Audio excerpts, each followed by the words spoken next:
Hello வணக்கம், இது உங்கள் சிவி ஜோன். ஸோ எல்லோரும் எப்படி இருக்கீங்க? இப்போ பார்த்தீங்கன்னா ப்ரொமோட்டு சூப்பராக தாறுமாறாக வந்திருக்கு. நம்ம எதிர்பார்த்த விஜய் இல்லை, வினோத் அவர்கள் இந்த பிக் பாஸ் வீட்டுக்கு மறுபடியும் அந்த ஸ்டேஜுக்கு வந்திருக்காரு. மாசான ஒரு என்ட்ரியாக இருக்குது. மக்கள் வந்துட்டு அப்படியே அவ்வளோ கிளாப்ஸ் தட்டி அவர் வந்து வரவேற்கிறாங்க. அவங்களோட குடும்பம் வந்திருக்காங்க, அவங்களுடைய குழந்தைகள் வந்திருக்காங்க, கூட யாரோ வந்து 2 பேர் வந்திருக்காங்க. அவங்க யாருன்னு தெரியல. இப்போ மேடையிலேருந்து ஒரு சில ரகசியங்களுக்கு இங்கே வந்து விடை கொடுக்குறாரு. நேற்றுலேருந்து போயிட்டு இருக்க அந்த ரூமர்ஸ்க்கு ஒரு விடையை கொடுக்குற மாதிரி ஒரு விஷயம் பண்ணிட்டுருக்காரு. என்னென்னா, வினோத் வந்து என்ன சொல்கிறாரு, சார் ரொம்ப எமோஷனல் கலந்த ஒரு ஆனந்த கண்ணீர் தான் சார் வருது அப்படின்னும் போது விஜய் சேதுபதி அவர்கள் என்ன சொல்கிறாங்கன்னா, நீங்கள் அவ்வளோ மூமெண்ட்ஸ் வந்து அற்புதமான மூமெண்ட்ஸை க்ரியேட் பண்ணியிருக்கீங்க அப்படின்னு சொல்கிறாரு. உண்மை. ஏன்னா எனக்கு தெரிஞ்ச இந்த பணப்பட்டி எடுத்துகிட்டு போகும்போது இவ்வளவு அற்புதமான விஷயங்கள் நேற்று நடந்த மாதிரி நடந்திருக்குமான்னு கேட்டிங்கன்னா கிடையவே கிடையாது.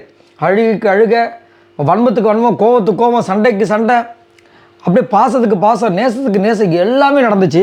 ஸோ அதை வந்து சொல்கிறாங்க. அதுக்கப்புறமா வந்துட்டு அவங்க கீழே ஸ்டேஜை வந்து தொட்டு கும்பிட்றாங்க. இதை நான் மக்களோட காலாக நினச்சி தொட்டு கும்பிட்றேன் அப்படின்னு சொல்கிறாங்க. அதுக்கப்புறம் பார்த்தீங்கன்னா, உண்மையாகவே இந்த பணத்தை நான் யார் சொல்லி எடுக்கல, என்னோட சுயநினைவோடு தான் இந்த பணத்தை நான் எடுத்தேன் அப்படின்ற மாதிரி ஒரு விஷயத்த சொல்லி, இதுக்கு யாருமே பொறுப்பாக முடியாது அப்படின்ற மாதிரி அங்கே ஒரு விஷயத்தை வந்து வைக்கிறாரு. அதுக்கப்புறம் வந்து பாக்கியா அவங்களும் மேலே வந்துடுறாங்க. அவங்க வந்து என்ன சொல்கிறாங்கன்னா, அவரோட திறமைக்கு இது வரைக்கும் வந்து அங்கீகாரமே கிடைக்கலன்னு நான் நினச்சிட்டு இருந்தேன். பட் இந்த மேடை அதுக்கு ஒரு முற்றுப்புள்ளி வச்சுருக்கு. இதை நான் மேடைக்காக சொல்ல, உண்மையிலேயே நடந்திருக்கு சார், ரொம்ப ரொம்ப நன்றி அப்படி சொல்கிறாங்க. அட்லாஸ்ட் நம்ம விஜய் சேதுபதி விட்டுருவாரா, எல்லோரும் கட்டி பிடிப்பாங்களே, அதே மாதிரி ஹக் பண்ணுறாங்க நம்ம வினோத்தை. சூப்பராக இருக்குது. கண்டிப்பாக வந்து முத்தமும் கொடுப்பார்னு நினைக்கிறேன். பயங்கரமாக இருக்குது. அதுக்கப்புறம் பார்த்தீங்கன்னா ஒரு ஸ்பெஷலான ஒரு ஏவியும் வந்துட்டு அவருக்காக பயண வீடியோ இருக்கும்ல, ஏன்னா இவங்க வெளியே போயிருக்காங்க. இப்போ போன எல்லாருக்குமே பயண வீடியோ இருக்கும். ஸோ வினோத் அவர்களுக்கு செம்மையான ஒரு பயண வீடியோ கொடுத்துருக்காங்க போல இருக்குது. ஆக்சுவலாக பார்த்தீங்கன்னா எஃப்ஜே எவிக்ட் ஆனதுலேருந்து பார்த்தீங்கன்னா ஒரு பயண வீடியோ வந்துட்டு செம்ம மாசாக இருக்குது.